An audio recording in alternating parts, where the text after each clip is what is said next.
What is up, everyone, and welcome back to another episode of the FPL watch list here on the Fancy Football Scout channel. Actually, right away, we are less than 300 subscribers away from 100,000 on the channel. So if you're tuning in or you're watching back, please make sure you've subscribed. And it is going to be a wildcard heavy week. Tom and Stephen went early and I got too much FOMO, so also decided to join them and what feels like half of the game on wildcard this week. So we're going to talk about it. We will also talk about some players for those of you not playing the chip. And we do want to hear from you in the chat as we go through, when we talk about our drafts and we talk about a few different positions, about some players who are not in the very, very, very strong template that is forming that you would like to have discussed on a wildcard draft. We'll get into all of that. First of all, Tom, how are we doing? Chelsea back to winning ways. We only need to talk about the most recent match that your club has played. Yeah, for sure. We won't talk about Sanchez then. No. Yeah, but yeah, I'm well. Looking forward to discussing wildcard. Get your bench boost out of the way as well, which was annoyingly very, very good. So yeah, happy to be here. Stephen, how are we doing? Yeah, good to be back. I was feeling a bit left out with your bench boost and Tom using her free hit. So I'm glad we can all use a chip now this week. Yeah, so I'll go first. I got 66 points this week. My starting 11 wasn't great. Williams with a goal, which was very nice. Salah 10 with the captaincy, and then Sanchez getting sent off, which meant Bruno scored. But combined, they still only got me 7 points. So I actually think I'd rather have, if from an FPL point of view, Sanchez has stayed on the pitch. And from a Chelsea point of view, I definitely would have rather Sanchez stayed on the pitch. Just to note, he is available for Brighton at home. He served his suspension in the Cup last night. And if Jorgensen's performance is anything to go by, I think Sanchez will definitely be playing at home to Brighton at the weekend. But it was enough for me to have some points on the bench boost. 23 points there. Dubravka 4, Porro 1. At the end of Saturday, I was feeling a little bit like this wasn't the right choice. But Senesi and Reinders with 9 points each on the Sunday was enough. Even if maybe I should have played Senesi over Agbadou, but still it's enough to get me that sort of 15 point buffer, and now the chip's out of the way. So at least on wildcard, I don't have to worry about it, although there are some cheap options, which I think, Tom, you've looked at for the bench boost, which we'll talk about. Yeah, I am looking to bench boost. Obviously, you got that out of the way. I kind of wish I got it out of the way because it's kind of annoying to think about the defenders. But yeah, we'll come on to that. My team, I got 41 this week, so a red arrow down to 1.6 million. Sanchez -3 was obviously terrible. Semenyo, I brought in for Wirtz for his DEFCONs, obviously. Delivered +5 on that because Wirtz got benched and got a yellow card. Bruno did well, Anderson DEFCONs, Richards off the bench from Murillo with DEFCONs, 17 in that game. So that's good from him. And then Anderson doing what he does with 4. And then Watkins, obviously, I think he had 1 shot, which is an improvement on the week before, but nothing. I'm very happy to get rid of him. Yeah. Him and Rodgers, I'd had enough of it. And they play on Thursday before playing a Fulham side who just also look quite good defensively. And I was like, I can't do this anymore. It's the prices as well, you just tanking. As I've seen several people tell me that price and value is not a reason to play your wildcard, and I will defend that at some point during the stream. But we'll go to Stephen, his team first. Yeah, Gameweek 5, another disappointing game week. I got 38 points and another red arrow. I'm still actually chasing a green arrow and kind of starting to forget what they feel like now. Maybe Tom and Harry can let me know after, but the annoying thing for me this game week was that I was going to and had always planned to bench boost this team. And lo and behold, Harry Wilson, my distant relation, he actually bagged a 9-pointer, first place on my bench. And then Dubravka and Esteve, 4 points each. And I was going to go at Sar to Reinders if I had decided to do the bench boost. But obviously didn't go with that in the end. So that was a bit unfortunate. But at least I had Nico Williams with a nice 10-pointer. And then even Salah managed to get a return before the 90-minute mark. So yeah, I just wish I had wildcard earlier as well, because I think a lot of the players in the Game Week 6 wildcard template, they pretty much all returned. But yeah, I literally wildcarded right after that Villa match after I saw Rodgers and Watkins not do anything again. Yeah. that Villa one. I said, oh, I'll wait to see how Villa get on, and then I'll decide if I want a wild card. And for some reason, I got to it and thought, oh, I could hold on to these for a few more weeks, and then it got a couple more days, and I was like, hang on a minute. I literally said, let's wait to see how they perform, and if it doesn't work, I will wild card, and we got there eventually. Then looking at your squad with a few others, yeah, makes sense. Sorry, Tom. They had less XG than Sunderland after the red card. I mean, how bad? They are rock bottom for XG per 90 this season. I think they've averaged 0.6 per 90. Let me just get my data up. They just look disinterested. 0.77 per 90, below Burnley, and also second bottom for XGC per 90 as well. Wow. I think the particular one, I think Rodgers was a bigger concern. Actually, he just looks so disinterested at the moment. But yeah, as a team. And the other two at the bottom are Burnley and Villa in bottom for attack and defence so far this season. So when we're looking at some cheap options, I think we'll talk a little bit more about Sunderland and Leeds later on in this stream.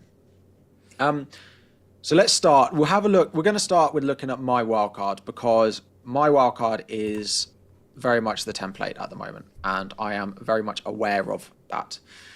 But it's a good place to start, because we also want to talk through a few of the players on it and some potential players and places that we could look to change what is very much where the template and the wildcard for a lot of people is at the moment. So in goal, I've gone with Raya. I've got Tarkowski, Gabriel, Senesi in defence with Anderson and Richards.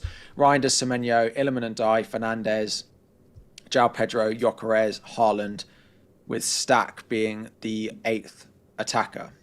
I can understand why it's there. Lots of people wanting to buy triple Arsenal. You've got a couple of Manchester City players for their fixtures. It's very DEFCON heavy based on what we've seen. And then, no Palmer, so people have gone Fernandez, Ndai, João Pedro. I can understand why it's the template for a good reason. Stack is the one which is, if we'd have wildcarded a week ago, I don't think anyone was really talking about him. And now suddenly he scores a 15-pointer and he's in virtually every single wildcard draft that we've looked at. And Tom, you're not so sure. Where do you see, I suppose, first of all, we'll start with you, Tom. This is the template. Where do you see, if you had to pick somewhere that you would look to change or that you don't love as much, or do you just think there's a reason it's so highly owned?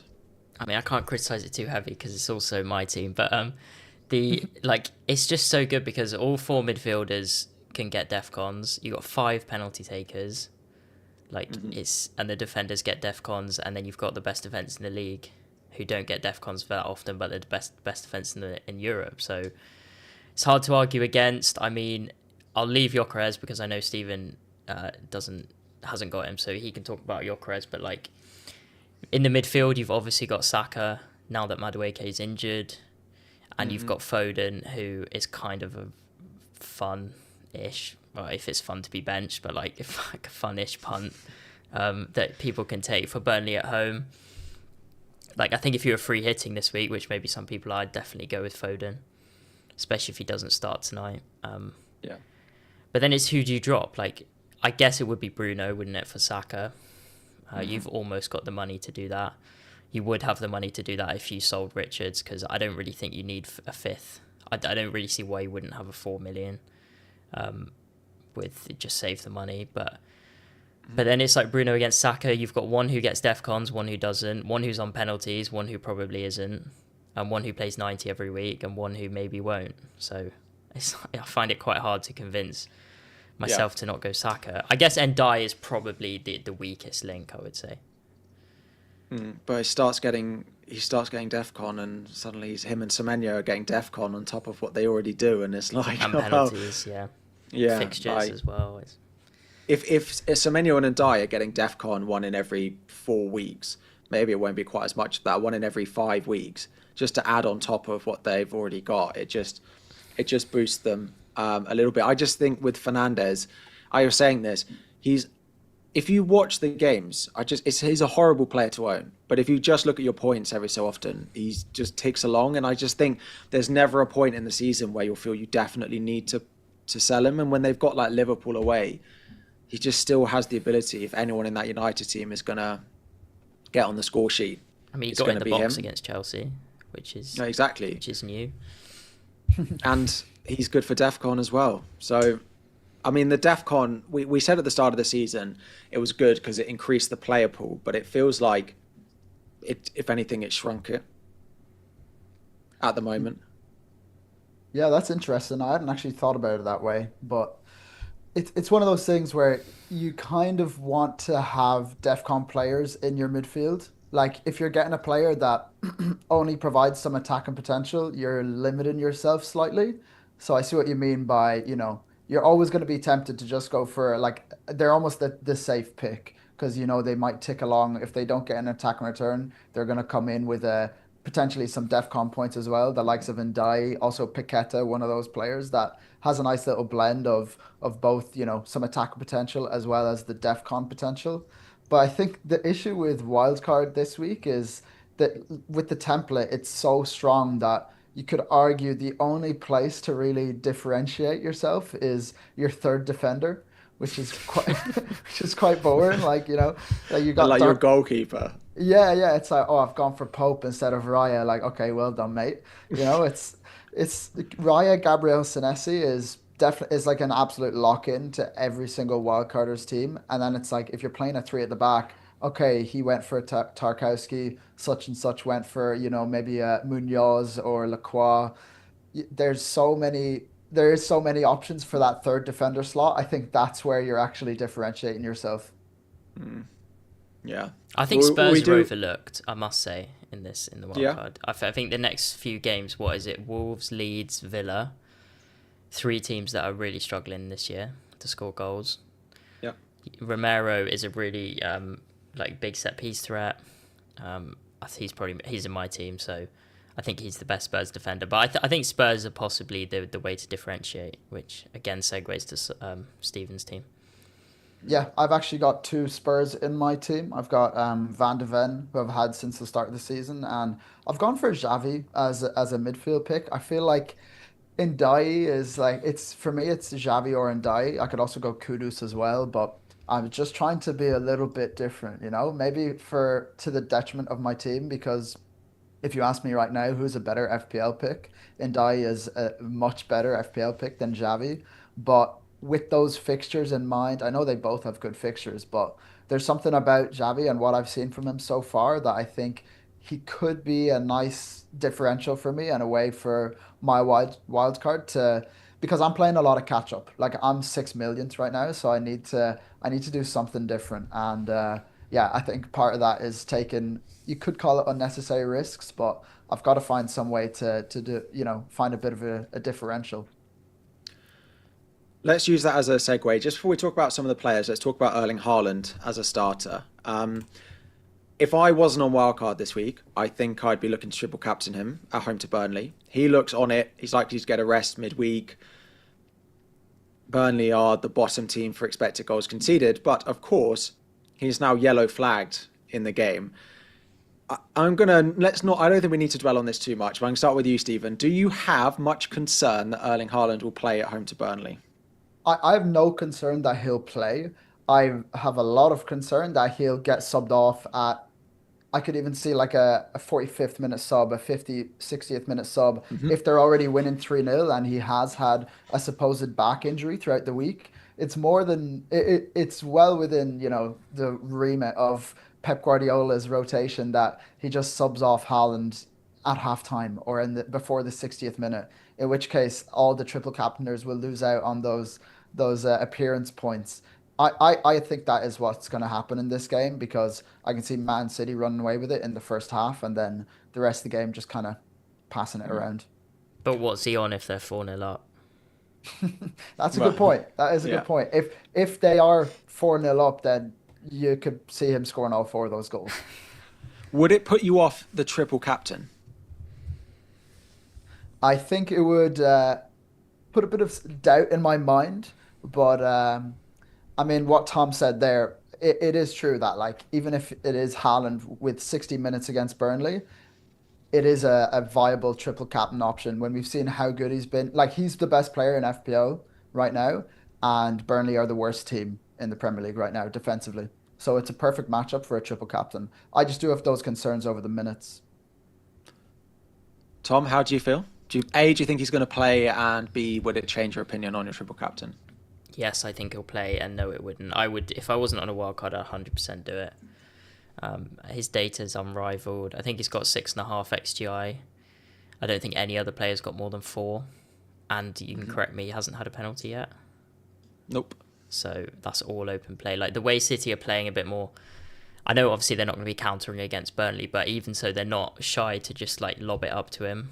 Whereas in previous years, it was a lot of pass, pass, pass. Whereas now, they do seem to be going more direct, which just benefits him even more. And yeah, Burnley's defence is quite poor, despite the fact they only conceded 1 to Liverpool.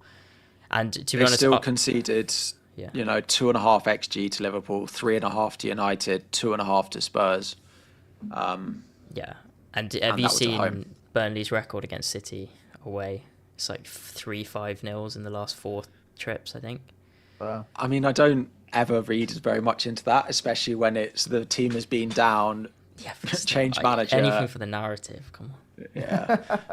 But I just can't see him not like. It's just a great opportunity, especially with Salah looking less reliable this year. Yeah, there are other opportunities for those of you on wildcard, like Haaland later on in the season he leads at home, Sunderland at home, and West Ham at home.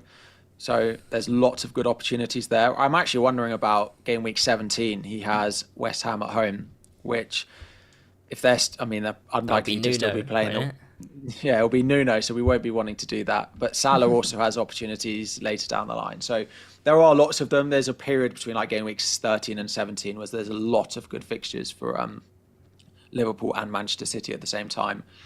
Let's start up front. So I think we've got Gyökeres to talk about first.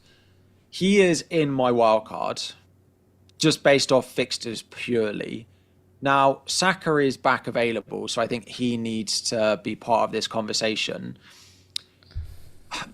How do we feel on Gyökeres? Because he has definitely been quiet in some of those more difficult games. In game week 1 against United, he played 50 minutes. Against Forest, he played 65, and the others he's played 90. Feels like his minutes are a little bit sporadic and a little bit unpredictable. On Gyökeres alone, Stephen, how do you feel on him as a minutes pick? Yeah, that's one of my concerns with him. I don't think it's enough to put, FPL managers off picking him the minutes alone because we see, the options that they have up front with the strikers coming back for them. I think the thing with Gyökeres is he is a great pick. Like he's an amazing FPL pick with the upcoming fixtures.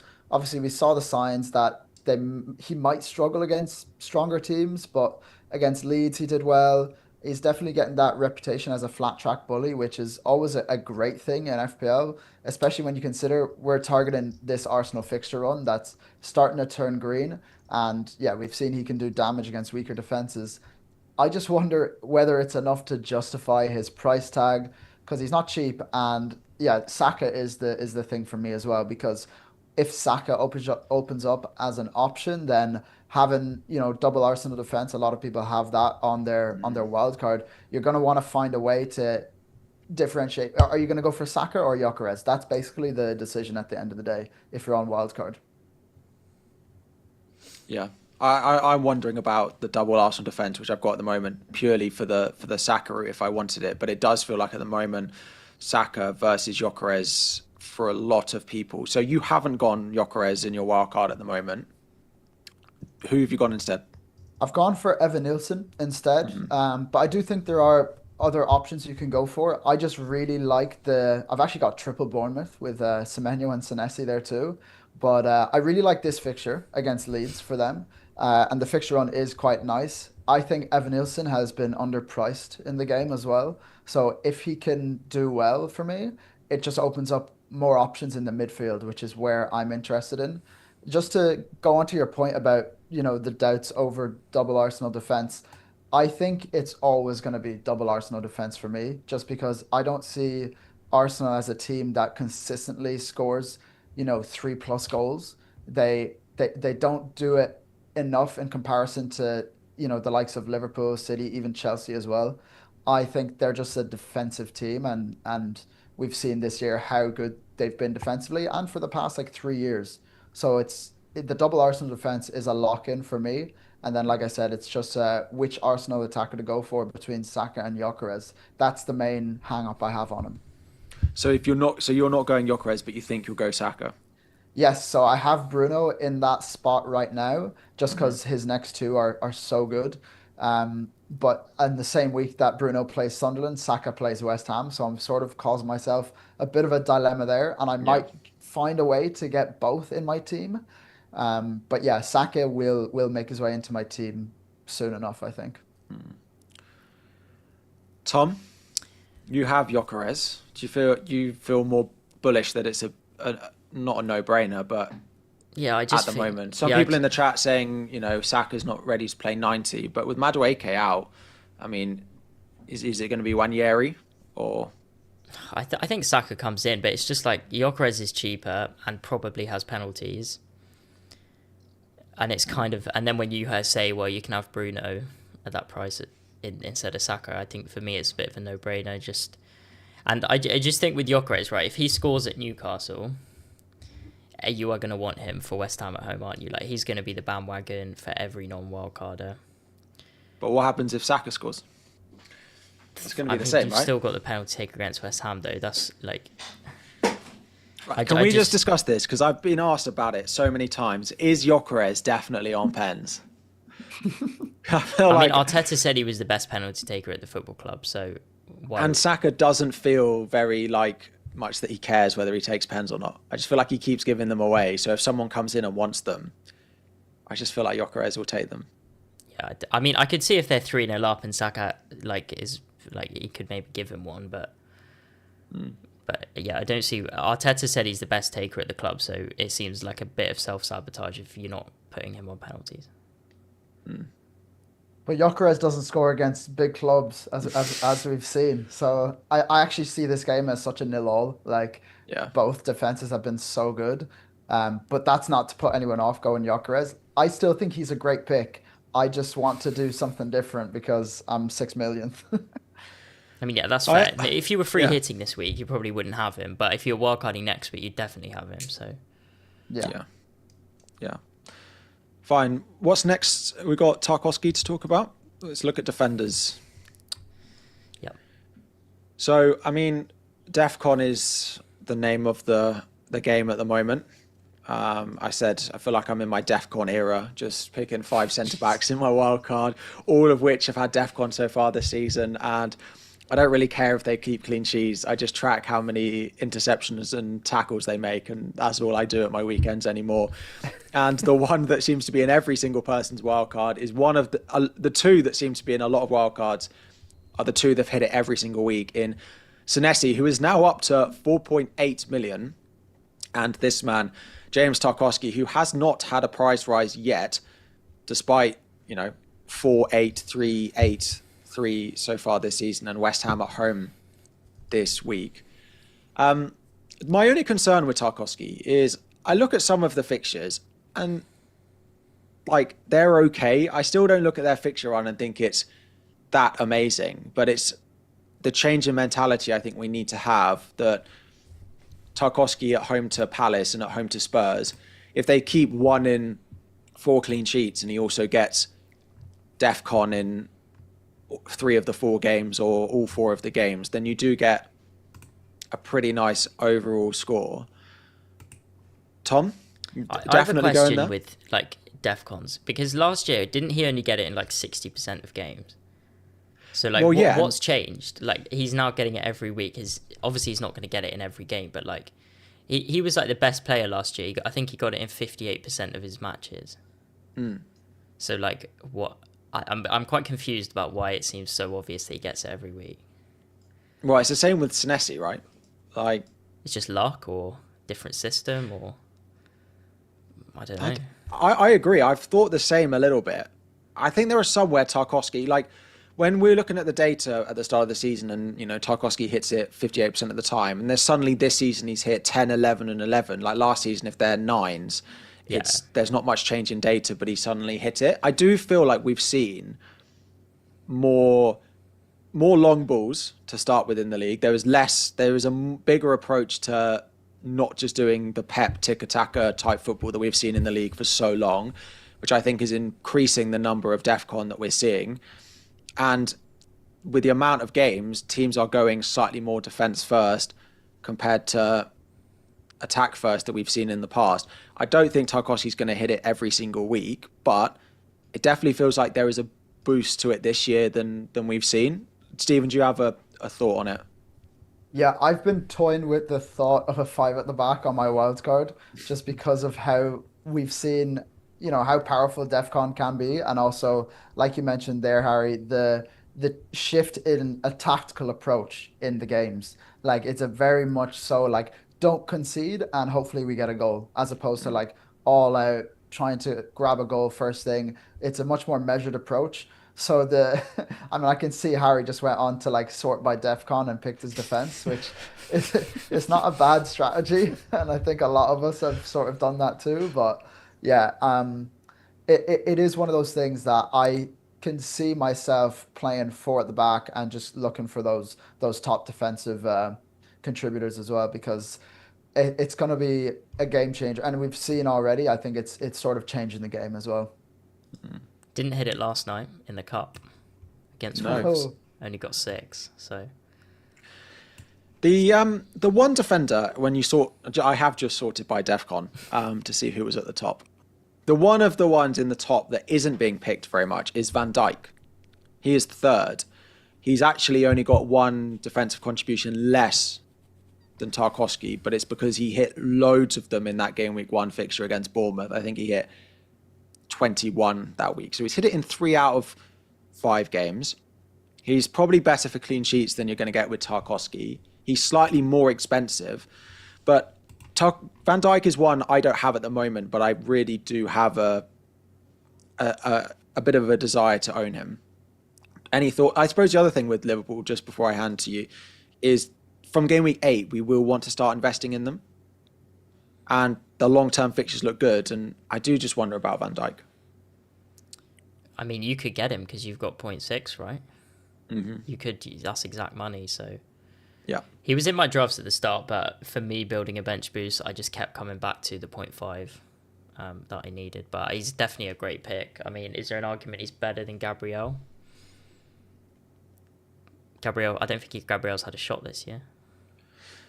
I think the Gabriel goal threat that we used to see is a little bit, I mean, it's one of those that he'll score and then suddenly it will look good, but I don't feel like it's quite as heightened now as it used to be. No, I mean, he only scored twice last year. Is that correct? Or? But it's more the fact that I think Arsenal have conceded 1 big chance all season. Yeah. The thing as well with Van Dijk is the next 2 fixtures are so tough. Like Palace, then Chelsea away is difficult. The counter argument to that obviously is when you look at their first 3 fixtures of the season, they had Bournemouth, Newcastle, Arsenal.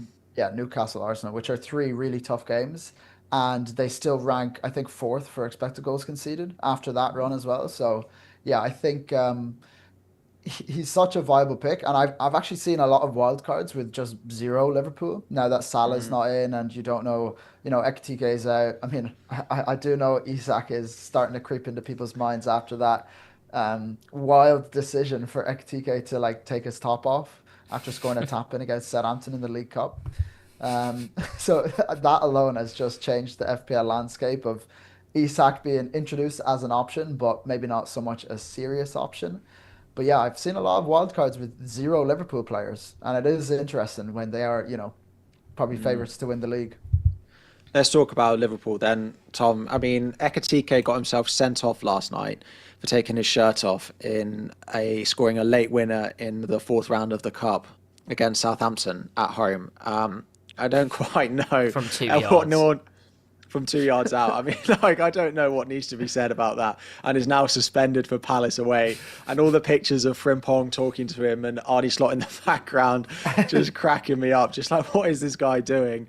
But it does mean that they only technically have one available striker for this weekend, which is their new signing, Alexander Isak, who did score.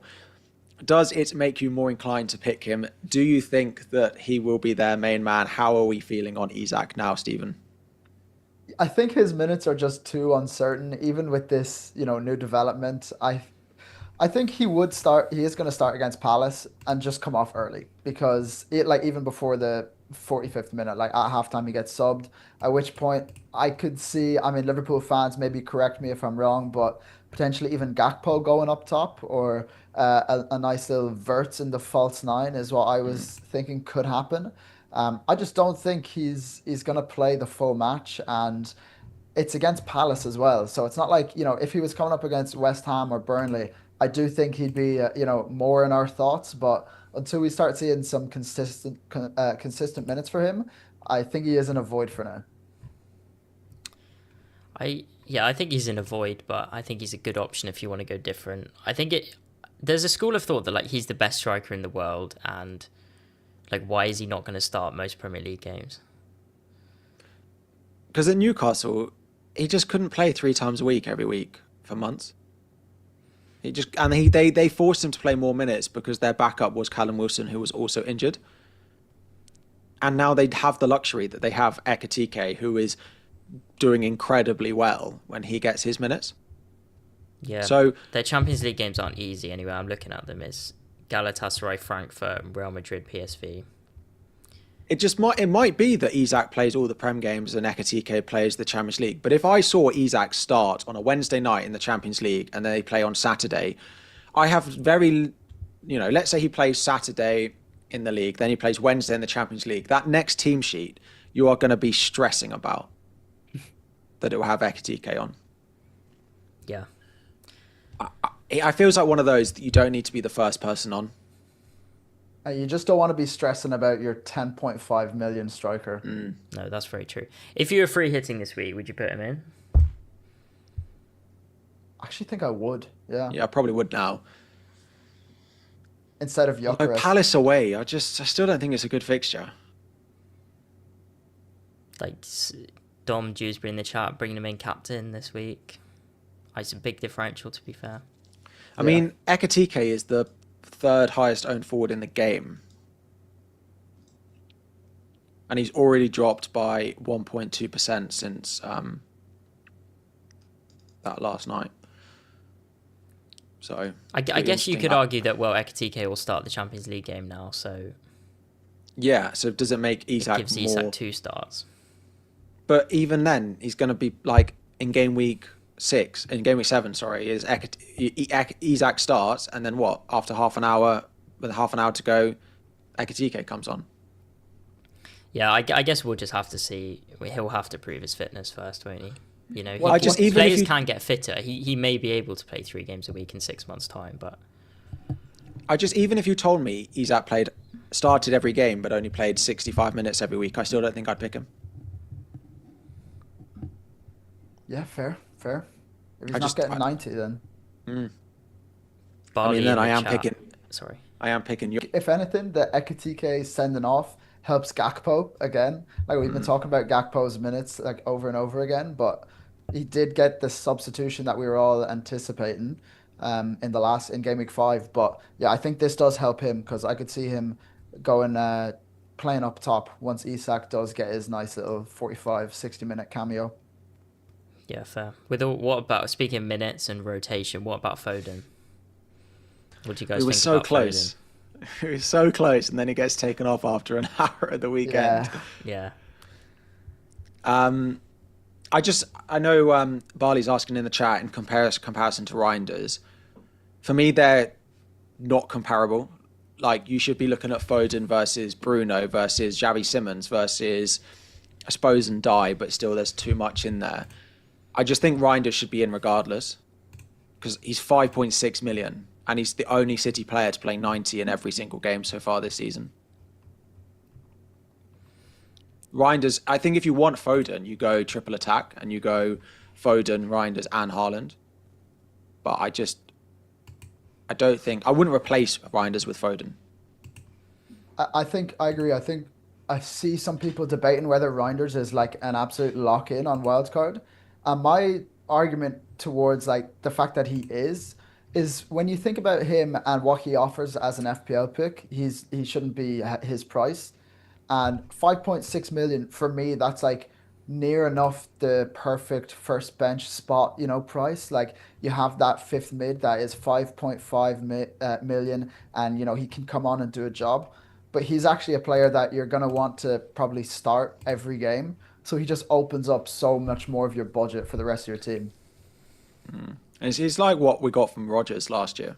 Exactly, exactly. But he plays for City. Yeah, he's a no-brainer. Absolute no-brainer. Yeah. I think if you want to go Foden, I mean, now's the time after League Cup. But you do it on top of Reinders. Yeah, for sure.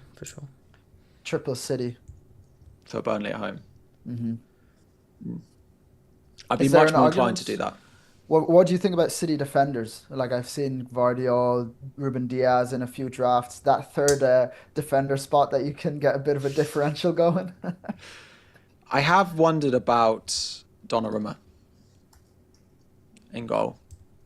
It's up to 5.6 now, which is just slightly annoying that I've missed the price rise on him. But I wonder about that. If I, as I said, I don't want to go triple Arsenal in case I want to leave space open for Saka. I think he's going to improve them defensively quite a lot. I don't think I'd buy one of the centre-backs, though. Just rotation risk or what? Rotation with Diaz and then Gvardiol. I mean, still a little bit of rotation, although he does feel pretty nailed. He hit DEFCON against Arsenal, but generally he's not very good for it. It's slightly better if you play centre-back. I just don't think he's a better pick than Tarkowski or Gabriel. Mm-hmm. Yeah, fair. I wished Ait-Nouri was fit. I would love to have him in my team. Tom, what do you think about City defence? I'm thinking about Donnarumma more and more. Before I was kind of like, well, I feel like Trafford might just play the odd game, but I don't know how Trafford will play tonight. Yeah, against Huddersfield. Yeah, on bench boost, I'm like, I don't really want it. But Donnarumma's not going to get benched, is he? Is City's defence that good, though? Like, no, I just saw his save in game week 4, and that was enough to convince me he's a good pick. That's basically all it's been. It's just with Raya. I think I might be more inclined to go Pope instead of Raya and save the money. I like, who's going to get more points this year, Raya or Donnarumma?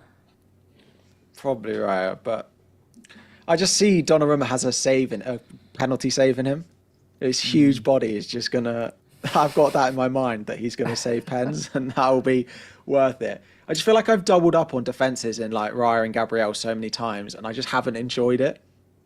Just leak goals, and Raya gets me 6 points this week. But he's the one in the moment. Do you have any? Who have you got in goal, Stephen? So I've gone for Raya, and I just think that the back line for Arsenal, like the second string back line, is so strong that if Gabriel picks up a little knock in training or anything, like I do have Gabriel as well, but I could see any of the Arsenal defenders not playing at any moment, and Raya is just going to play every game, and I want an Arsenal defender, so I think it's got to be him for me. But Pope has been playing on my mind as well. I just think Newcastle have better options in defence that we know are going to play 90 minutes, or at least we'd think Dan Burn and Livramento are pretty nailed on to play, and I do have Dan Burn. So, do you? Oh, can we talk about Dan Burn? Because I've been starting to hype him up over the past 12 hours. I wonder about him at 5 million or 5.1 now. I just have a worry about the amount of defenders they've got. But he plays pretty much every game. He's not bad for DEFCON. They look great defensively. I mean, I think he's worth it for me. I want a Newcastle defender. Like, either I go for Dan Burn, Livramento, or Pope. I want one of them in my team. And I just see Dan Burn as, I know we always say like, oh, he's so big, he's going to have all that attacking threat, and he scores like 1 goal a season. But yeah, that's always kind of playing on my mind. And he has been good for DEFCON and played 90 minutes every game. So yeah, he was straight in there for me. Harry, can I say in the chat, someone say Sanchez, like, if we both thought Sanchez was the best goalkeeper in Game Week 1, like, what's changed? Nothing. So you Well, considering apart him, from the or? quote from Maresca. True. You The quote considered from him, Maresca or? has changed it enough that he might miss one of those games. I haven't really considered him. Just because I'm on wildcard and I want to change something. Basically. I mean, on I Saturday know it night, does. I was like, I'm not picking him. You know, I wouldn't be surprised if Jorgensen plays against Brighton. Cooled off a bit now, and Sanchez will be playing against Brighton. There's no doubt about that. Like, Yeah. Sanchez is miles better than Jorgensen, but I think it's that Sunderland at home game, and just because I want a bench boost as well, I just don't think it's worth that risk. Yeah. I think particularly if you've got bench boost, if you want a bench boost with him with a good fixture, there's always that risk. Yeah. I also think the next two, I think we concede in both of them. Brighton have looked really good going forward, and then it's Liverpool. So True. I know you pick a goalkeeper forever, but yeah, I don't mind it. I don't mind it. Vicario, I don't have any Spurs in my wildcard.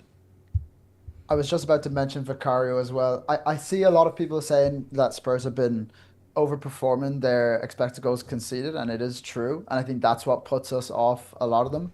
But the next three fixtures are three clean sheets in my mind. Like, I look at those fixtures and I'm like, Spurs are getting three clean sheets in a row, and then you can sell them. So that's why I've got Van de Ven on my team, just because I've had him Yeah. from the start, and I do. I mean, I've got the price rise on him already, so that's kind of why I've kept him in. But yeah, I think he is, for me, he's locked into that defense for me with those next three.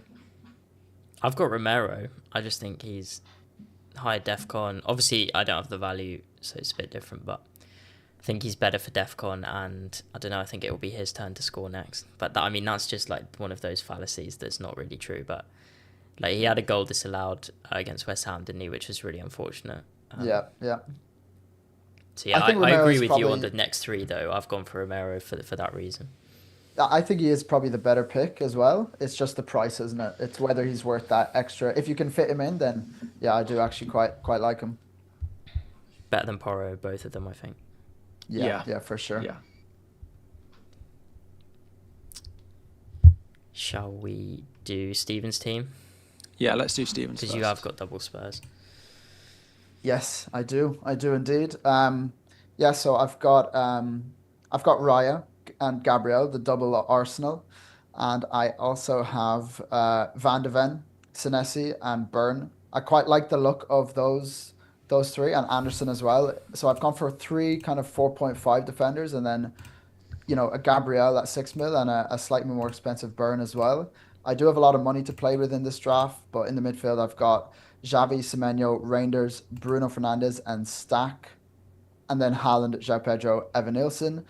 I would say there's maybe like 8 out of 11 of my starting 11 are locked in. Like Raya, Gabriel, Senesi, they're in my wildcard draft. So are Semenyo and Reinders, and then Haaland and João Pedro. The obvious upgrade with the 1.9 mil that I have is just to go from Evan Nilsson to Gyökeres. But I'm just trying to differentiate slightly and figure out where I can fit Saka into this team, and it might be in place of Xavi Simons. It would just mean I'd need to find point 0.8 mil elsewhere in this team. And maybe I'll put that question to you guys. Like, if I was to do Xavi to Saka, which is something I'm considering, where would you take point 0.8 mil out of this team? Burn to a 4-0. Yeah, I was going to say the same thing. Yeah, yeah. Because do you need all those 5 defenders would be my first question. No, no, I don't. I actually looked at this. I looked at the rotation over the next few game weeks, and Anderson didn't make it into the team for like the next 4 game weeks, which was, I mean, I'm buying him for the long term, but I was kind of like, what's the point of even having him in my team if he's not an option over the next 4 to 5? So, yeah, that's kind of why I had Burn in there as well. It's just like, who do I like all 5 of those defender picks. I really like all 5 of them, and I do want that Newcastle spot too. So I'm struggling to bite the bullet and get rid of Dan Burn, but it is the obvious move if I want to fit Saka in. But do I necessarily need that? Like, I do like Xavi Simons as a differential here. I do have my concerns with him too, but I want to try find some way to differentiate my squad from the template, given my current rank. Have you bench boosted? I've not used any chips yet, except for obviously the wild card now. So you planning a bench boost or just doing it I'm later? actually I'm actually just not planning it at all. I'm just gonna see how it happens. It could be that any game week I have like a really bad benching headache. I just think, yeah, I'm just gonna go for it now. But I'm trying not to think too much about the bench boost. Fair. I mean, it's giving me headaches, so it's probably the right tactic. Yeah. Anderson's an interesting one. I love him as a pick, but I just look at those fixtures even for quite a long time and wonder when on earth I'm going to want to play him. He's got Wolves at home, Sunderland at home, Burnley away, West Ham away, and that's basically the only good fixtures until game week 20, Yeah. Yeah. True. which is fine. Like, I've always said that I want depth defensively, but yeah. But I mean, these If four you're zeros at Sunderland, they get DEFCONs every week. So you've got three. My or only four thing points. with the talk on like Leeds and Sunderland defenders is if they just started being rubbish as teams, I wouldn't be like that surprised. Like we're 5 weeks into the season and they've started well, but who's to say that continues for the whole season? Whereas I know what I'm going to get with Richards. I know what I'm going to get with Anderson, probably more reliably than I know what I'm going to get with Alderette. Yeah, Yeah, fair. I don't know. I just think like how often are you going to play your fifth defender? I'm struggling to see why the 0.5. You know, you might want the 0.5 later, but I suppose you'll have looked at the rotation sites as well. So Yeah, I mean, I have gone through it and I basically don't play Richards and Anderson very much at all. But this is the whole point of depth, right? You don't want depth. You don't want just to have 5 defenders who rotate, means you've got 2 bad fixtures on your bench. You want depth in case anything happens. So you do want to have a situation where you're benching good players because that's the point of depth. You don't want to be benching bad players because as soon as something goes wrong, then you don't have that. Because that's what I did in game week 1. I was like, right, these players all rotate well. That's fine. And then I got injuries and I got issues. And instead of having depth to cover it, I had defender rotations that then didn't cover it because I had my defenders away at City and I didn't want to play them. So, Yeah, I don't it's a know. good point. It's a good point with the depth. I think it's just such a hard pill to swallow when you're looking at the rotations and you're like, why am I benching, let's say Van de Ven against Wolves at home? You're like, what am I doing here? But I yeah, know. it is good to have those options. And yeah, it's just nice to have a bit of depth there. And speaking of Van de Ven, like Harry, are you tempted by any Spurs players? Like I know we've mentioned them now. So, the reason I don't have them is because I think by game week like 8, 9, the fixtures get pretty horrible. Now, they have been good defensively, and maybe they'll just continue to be good. But from that point onwards, or maybe like Van de Ven, maybe he gets in my team just as much as Anderson does, if that's the way that it goes. But it's more the fact that I think they're good for the immediate, and then I don't think they're that great long term, and I just don't want to book in a transfer. Yeah. I think I have booked in a transfer with this Xavi Simons pick, which is why I'm slightly doubting it. I mean, what do you guys think of like a Spurs midfielder as well over the next three at least? I kind of, I mean, I know this is just me saying, oh, you should have my team, but like I kind of think Endai is just better on penalties and DEFCON, and he's cheaper by 1 million. Yeah. But No, it is ultimately, true. that's like you think Xavi's a good pick, and you like the fixtures, and he's a differential. So I'm not going to talk you out of it. No, I appreciate that, Tom. And Dye's DEFCON is interesting He because got the it's not most of like, any forward last year. and Wow. then this season, like even the weeks he didn't hit it, he's hit 8, 8, and 9. So it's not like when you look at someone like an Antoine Stagg who's had like 3, 4, and 5 and then hit it in the other weeks. Like his base DEFCON's pretty good so far. He gets through a lot of work. He tracks back a lot. It's why he gets booked. But yeah, How many I mean, that's the other thing with going with the other. Also to note, Grealish can't play against City if you want them, and Elliot Anderson, not Elliot Anderson, Dewsbury Hall is on 4 yellows. How many bookings does he have? Definitely got booked One. against Liverpool, yeah. Yeah, just the Liverpool one. I think we were all talking about Paquetá as the mini Bruno, but it really is Ndiaye. Like he's got pens, he's got DEFCON.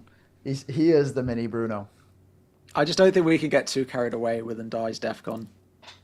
Well, you've just said it's a minimum of 8. I mean, he puts himself Yeah, in the mix every week. I guess so, but I just don't see Ndiaye hitting DEFCON on a regular basis. No, it's Maybe not I'm regular. wrong. Maybe like 7 or 8 times a season, but it still makes him Yeah. a good pick. Thing is, he's going to hit it away at City in game week 8, and we're all going to bench him probably. Yeah. Bench boost. There you But go. that's why we have depth, Harry. That's why we've got depth. True. Let's talk about Stack very quickly then. Can I Because go in on he's Stack? Because I don't think he's a very good pick. Compared Yeah, to... you go first. Well, having said that, I might well pick him for my bench boost. However, I think Dewsbury Hall and Xhaka are probably better. I think... So he scored at the weekend. In his past few seasons in professional football, he scored 1-1-2-1. So he's ticked off his 1 goal this year. Do you not think he's going to score 30-yard free kicks every week? Possibly. But like, and then you look at his DEFCONs, right? Just bear with me a second while I get this up. I know he got them this week. He obviously got 15 this week, but before that he got 5, 6, and 4. So he's not challenging the DEFCONs every week, which I get, which is kind of what you want for your 5 million. Either you go Dewsbury Hall, you pick the guy in the front 3, and try and chase the Hall, or you go for, I mean, Anderson is only 5.5 more. Xhaka is more of a threat from open play and gets DEFCONs more regularly. So I think Stack is a bit of a kind of a vibes pick based off the weekend, because everyone after game week 1 was like, oh, he's amazing, he gets DEFCONs, and then he didn't come close to it. So, and he obviously hauled off 0.14 XGI. So having said that, if I bench boost in game week 9, I may well pick him, but I feel just like don't really see how he's that good. If Dewsbury Hall didn't have 4 yellows, I think maybe everyone would have him instead. You know, he is probably a better pick long term. It feels a little bit like what you want from your 5th midfielder. Because like Dewsbury Hall is going to get 2, 1, 3, 2, 12, and then repeat. And Stack feels a little bit the same. Like maybe he'll I'm get not the odd... sure he'll get another double-digit haul this year, to be quite honest. Well, what happens? Yeah, like why don't you just go for someone like Xhaka, as you say, who's hit 3, 4, 4, 5, 4? Yeah, Could he be on pens? It's possible if Lefay's not on the pitch. I don't know if Isidor's ever taken a penalty, but One player I've been surprised isn't in a huge amount of drafts, and I guess it kind of makes sense, but at 4.5 mil, Josh King is, certainly a tempting option if he continues to play.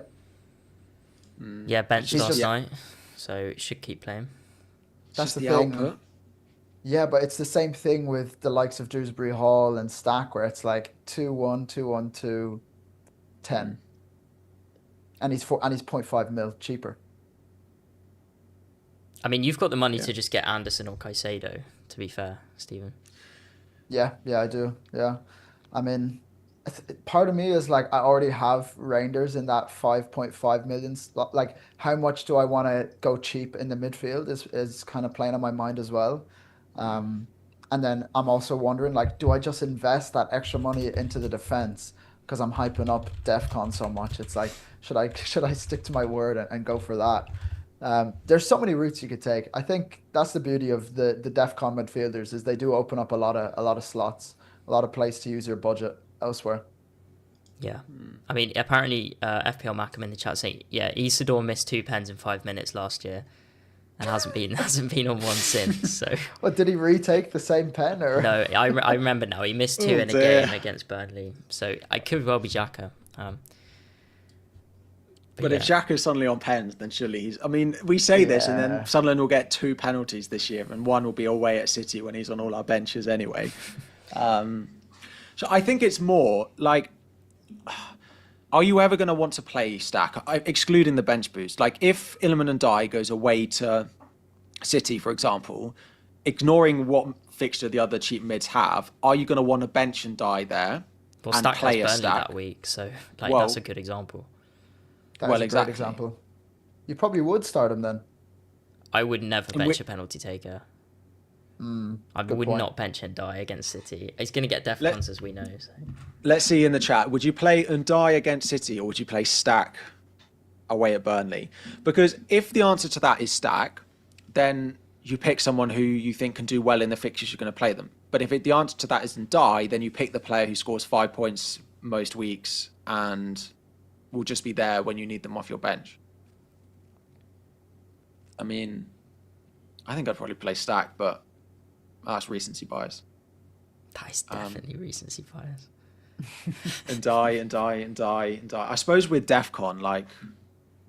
Pens and defcons, you're telling me you'd bench him for someone who scored 4 league goals in 4 years? I'm going to take Stack out my wildcard, I think. But who am I going to put in? Xhaka. Go Xhaka. Yeah, go on, Xhaka. Sorry, one player I wanted to discuss before we wrap things up is a guy who's in maybe every wildcard, Bruno Fernandes. He's in all 3 of ours. What do you guys think about him? I think he's the best pick in the game. No, I'm very high on Bruno, having owned him since game week 1. My advice to be if you own Bruno, though, is not to watch a single game of Man United football and just check your points at the end of the game, because it's not a particularly enjoyable watch. But he's still good for DEFCON. Like, I know he hasn't hit it in the past couple of games, but still hitting DEFCON like 2 out of 5 times and only just missed it against Arsenal in game week 1. He's still good for it. He's on pens. And if he'd have scored that pen, he would be the second highest scoring midfielder in the game, having played Chelsea, City and Arsenal in the first 5. You're going to captain him against Sunderland when Haaland goes to Brentford? Probably not. But I just have him and he just sort of cruises along.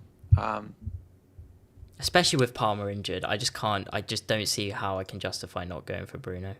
Like, I don't know what I'd do with the money for a start, but... I just think he outscores Saka this season. He'll outscore Foden. He'll probably outscore Gyökeres at the same price. He'll probably outscore Isak. If Palmer's not fully fit, he'll outscore Palmer. I don't really think there's not a lot to like there, to be fair. Yeah, and no Europe as well. Exactly. That's the other thing. I have so many players in my team suddenly not in Europe, which feels quite nice. That's nice, yeah. Yeah. I'll just quickly go through my team before we wrap. But, yeah. Because I've got Bruno. Raya, Tarkowski, Romero, Senesi, Reinders, Semenyo, and Dye, Bruno, João Pedro, Gyökeres, Haaland. Currently benching Gabriel, which doesn't feel right at all, but like keen for your guys' thoughts on that. And then with Xhaka, Alderete, for a game week 8 bench boost of Dubravka at home to Leeds. Dubravka at home to Leeds, Xhaka at home to Wolves, Alderete at home to Wolves, and Tarkowski away at Man City. Fine. That's nice. So yeah, I could bench boost Stack, who is my favourite player, and Rodon at home to West Ham in game week 9. You're not allowed to pick him now. I just think Sunderland is a safer bet, like especially because by then I think West Ham will have a new manager. I'm going to tweet about Stack and claim it all as my own. Did you say 1 league goal a season? I think it's 1-2, 1-1 his last 4 years. Okay.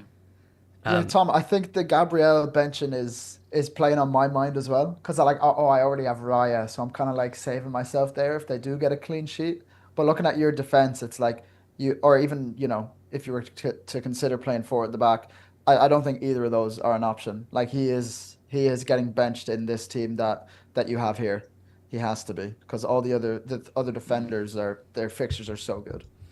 I wouldn't worry about the benching once away at Newcastle. I think that's fine. I've got especially because you got Raya. Yeah, exactly. Yeah, I've got 0.4 in the bank. I would have gone for Elliot Anderson 0.1 short because I think he's just a guaranteed 4 against Chelsea in game week 8 bench boost. But I've got to bat my man Granit Xhaka instead. So Nice. Wait for him to be on pens and then. you imagine that. That would be huge. Almost beat your bench boost, Harry.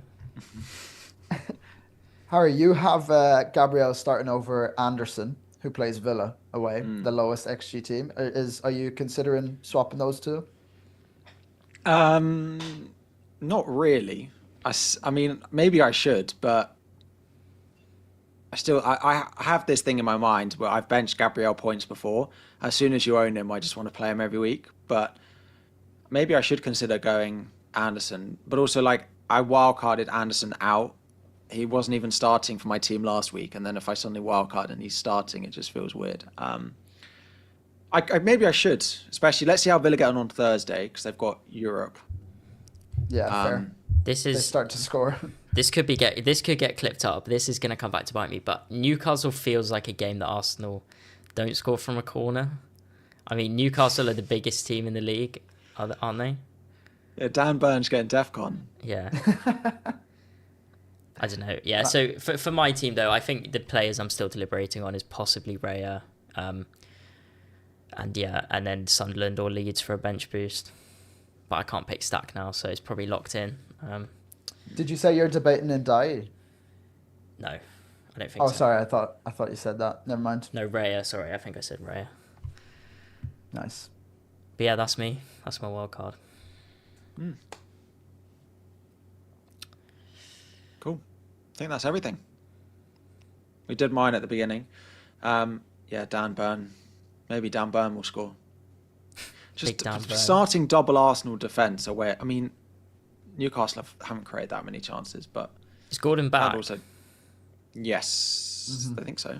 And Delanga's rested. Like, it's weird Newcastle, isn't it? They're benching all their attackers in away games and stuff. Well, I'll be benching Dan Burn for his DEFCON. That's got 4-pointer in all over it. It does. Oh yeah, one thing just finally, I've picked Alderete over Mukalele because, as FPL Mackham says in the chat, Mukalele, he has hit DEFCONs in every single game, I think he's got the highest per 90 of any defender, but he could play right back, so I think just being super safe there. Nice, yeah. Yeah, I'd go Alderete as well. But yeah. Cool. Nice one. That is everything. Hopefully, if you're on Wildcard or if you're not, we've covered some useful stuff. Please do like if you are watching. 500 of you in, and my screen only says 8 likes. I'm sure there's more than that. 74 likes. If you want to like, we're now less than 200 subscribers away from 100,000 on the channel. So if you haven't subscribed as well, hit that subscribe button. Help the Scout channel hit 100k. Thank you both very much. Enjoy your tinkering on your wildcards for the next couple of days. And hopefully we're sat here next week with some green arrows between us. Cheers, guys. Cheers, guys.